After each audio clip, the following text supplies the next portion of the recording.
नमस्कार मित्रों। पश्चिम बंगाल की मुख्यमंत्री ममता बनर्जी ने पश्चिमी मिदनापुर की जिले के दौरे के दौरान कहा कि उनके जीवित रहते हुए वो सीएए को लागू नहीं होने देगी। हाँ जी हाँ, मैं तो कह रहा हूँ।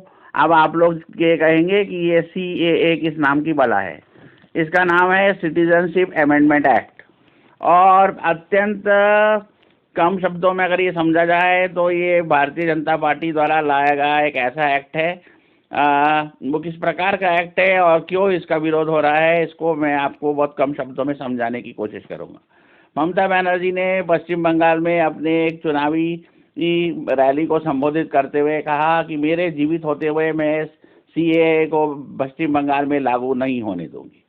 उन्होंने भारतीय जनता पार्टी की बखिया उकेरते हुए कहा कि मोदी सरकार के नेतृत्व में जिस प्रकार से सांप्रदायिक विद्वेष फैलाया जा रहा है, खास करके आपस में धर्मों के बीच में लोगों में खाई पैदा की जा रही है, वो निंदनीय है और वो भाजपा का इस बात के लिए निंदा करती है। अब आपको समझना होगा कि ये सीएए क्या भला है।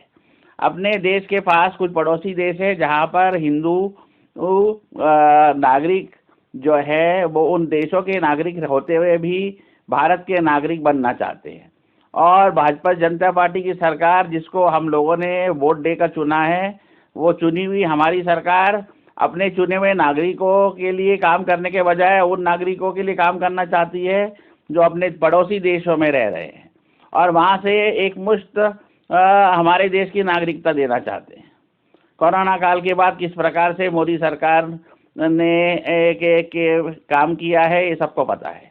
और आज देश की आर्थिक स्थिति कैसी है, बेरोजगारी चरम पे है, महंगाई चरम पे है। ऐसी स्थिति में हम वोटरों को ये ध्यान देना चाहिए कि ये जिस पार्टी को हम वोट देते हैं वह हमारे हित की बात करने के बजाय दूसरे देशों में रहने वाले नागरिकों को हमारी देश की नागरिकता देने की बात कर रहे हैं। इस हिसाब से हमारे देश के पास जो संसाधन है उसमें हमारे बीच और उनके बीच में एक प्रकार की प्रतिस्पर्धा चालू हो जाएगी। आखिर हमने इस पार्टी को क्यों वोट दिया था? इसलिए वोट दिया था कि वो दूसरे देशों में रहने वाले नागरिकों को ठोक बंद हमारे देश में नागरिकता दे दे। अगर आपने भी भारतीय जनता पार्टी को वोट किया था तो आप लोग इस बात को सुन के आश्चर्यचकित रह जाएंगे कि जो पार्टी हमारे द्वारा वोट में का लाभ लेकर सत्ता में आई है वो हमको ज़्यादा संसाधन देने के बजाय विदेश में रहने वाले कुछ खास लोगों को अर्थात हिंदुओं को हमारे देश में नागरिक बनाना चाहती है और बहुमत में होने की वजह से इस कानून को लागू कर रही है और इसका विरोध ममता बनर्जी कर रही है।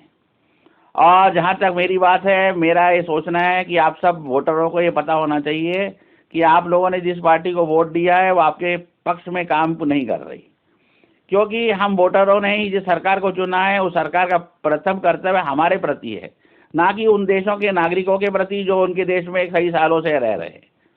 मोदी जी ऐसा कर रहे हैं क्योंकि उनको ऐसा लग रहा है कि उन देशों में रहने वाले नागरिकों को हमारी देश की नागरिकता देने से वो लोग आने वाले लोकसभा चुनाव में भाजपा को वोट कर देंगे। तो इसका मतलब हम नागरिकों को जो पहले से यहाँ रह रहे हैं और जिन्होंने उस पार्टी को वोट दिया है वो मूर्ख है और उन भारतीय जनता पार्टी पे उन लोगों पर भरोसा है जो विदेश में रह रहे हैं और हमारे नागरिक बनना चाहते हैं। और मेरे हिसाब से ऐसे पार्टी को सत्ता में रहने का कोई अधिकार नहीं है और ना ही इसको वोट देना चाहिए। तो आप लोग मेरे चैनल को लाइक करें, सब्सक्राइब करें और आपके क्षेत्र में जो भी विपक्ष का उम्मीदवार हो उसको अपना वोट दें।